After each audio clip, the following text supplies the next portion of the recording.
Oke, baik. Assalamualaikum warahmatullahi wabarakatuh. Halo, halo. Jumpa kembali sama saya di Ahmad Syukari Channel ya. Kali ini saya akan membahas tentang anggaran pendidikan. Untuk sebelumnya saya akan sapa-sapa dulu nih untuk para guru dimanapun saja berada. Semoga dalam keadaan sehat walafiat, senantiasa diberikan kebahagiaan dunia dan akhirat. Ya, mudah-mudahan kita semua berkah hidupnya. Oke. Kali ini saya akan membahas tentang anggaran dana pendidikan. Ada di sini saya dapat 111 T. Oh, 111 T. Ada 111 T anggaran pendidikan yang tidak terserap. Komisi 10 DPR minta adanya audit. Oke ya. Saya sangat setuju jika anggaran pendidikan diaudit dari tingkat paling bawah sampai tingkat paling akhir. Silakan ya. Audit dana pendidikan, kawal ketat dan laporkan jika terbukti penyimpangan. Oke, kita bahas ya. Saya kutip dari Detik News ya, pada hari Senin kemarin di tanggal 2 September tahun 2024 bahwa ada 111 triliun anggaran pendidikan yang tidak terserap ya. Yang tidak terserap, Komisi 10 DPR minta diaudit dana pendidikan ya. Waduh, kok bisa tidak terserap? Oke, kita lanjut ya. Dari Detik News bahwa Wakil Ketua Komisi 10 DPR RI Pak Dede Yusuf Macan Effendi meminta Kemendikbudristek untuk menggelar audit dengan sejumlah pihak yang memperoleh 20% anggaran pendidikan dari APBN.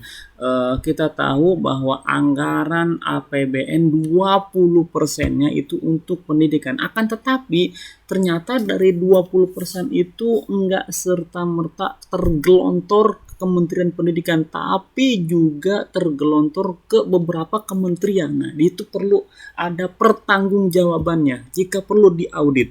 Audit tersebut dilakukan karena Banggar DPR menemukan ada 111 triliun anggaran pendidikan yang tidak terserap di tahun 2024. Di tahun kemarin ada 111 anggaran pendidikan yang tidak terserap ya. Usulan ini disampaikan lantaran porsi anggaran pendidikan tersebar tidak dikelola langsung oleh Kemendikbudristek. Sangat disayangkan anggaran yang sebesar ini tidak dikelola langsung oleh Kemendikbudristek, melainkan sebagian besar dikelola oleh kementerian atau lembaga non-kementerian atau lembaga yang bukan di bawah naungan Kemendikbudristek. Ya, jadi para guru, mungkin para penggiat pendidikan yang selama ini kok anggaran pendidikan yang katanya 20% seolah-olah tidak terasa 20%-nya. Ternyata itu dialokasikan tidak sepenuhnya di Kemendikbudristek. Oleh karena itu, dia menegaskan perlu menjamin kerjasama dengan sejumlah pihak, di antaranya Kementerian Keuangan dan Kementerian Dalam Negeri ya. Menurutnya, audit bersama ini memainkan peran yang sangat krusial untuk menentukan kebijakan penempatan alokasi anggaran pendidikan pada periode pemerintahan mendatang ya. Kemudian, kami sudah meminta agar Kemendikbudristek melakukan koordinasi audit bersama terkait anggaran pendidikan karena sebagian besar anggaran pendidikan tidak dikelola langsung oleh Kemendikbudristek. Ungkap Pak Dede ya. Perlu diketahui anggaran pendidikan tahun 2023 dari APBN terrealisasi hanya 513,5 triliun dari total anggaran 621,28 triliun. Artinya tidak terserap 111 triliun kurang lebih ya. Di mana sebagian besar anggaran pendidikan tersebut dialokasikan bukan di Kemendikbudristek, melainkan melalui skema transfer ke daerah atau TKD sebesar 52%, artinya sebesar kurang lebih 346,56 triliun ya. Anggaran pendidikan lari ke dana desa. Nah, ini fungsi pendidikannya ada di mana? Komisi 10 sedang membuat panja biaya pendidikan namanya. Kemarin kita mengundang 3 menteri, mantan menteri pendidikan, yang pada dasarnya mereka juga merasa aneh, terutama dengan 52% anggaran pendidikan ini lari ke dana desa.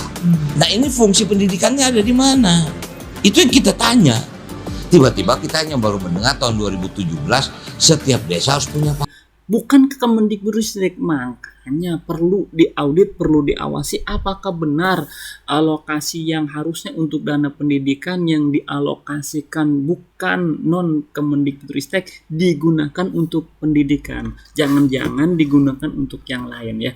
Penempatan anggaran pendidikan lainnya masuk melalui pembiayaan termasuk dana abadi pendidikan, termasuk dana abadi pesantren ya, sebesar kurang ada 15 triliun ya, di bawah kewenangan Kementerian Agama ya.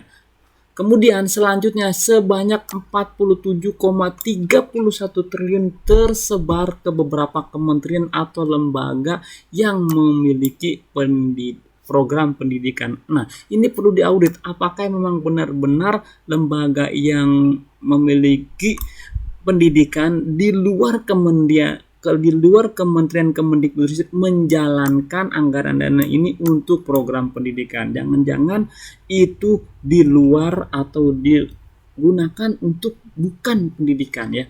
Panja pembiayaan pendidikan akan berusaha membuat rekomendasi untuk pemerintah supaya kebijakan pengelolaan anggaran pendidikan bisa lebih efektif dan efisien. Maka dari itu Kemendikbudristek tidak bisa berdiri sendiri bekerja. Akan kami dorong agar antar kementerian menguatkan koordinasi seperti dengan Kementerian Keuangan, Bappenas, dan kementerian lembaga lainnya yang mengelola fungsi pendidikan tutupnya ya. Oke, demikian informasi yang disampaikan bahwa ada 111 triliun anggaran pendidikan yang tidak terserap. Oleh karenanya perlu adanya audit supaya dana pendidikan bisa terrealisasi tepat sasaran. Oke, jika ada yang keliru saya mohon maaf. Mari kita berdiskusi di kolom komentar. Assalamualaikum warahmatullahi wabarakatuh.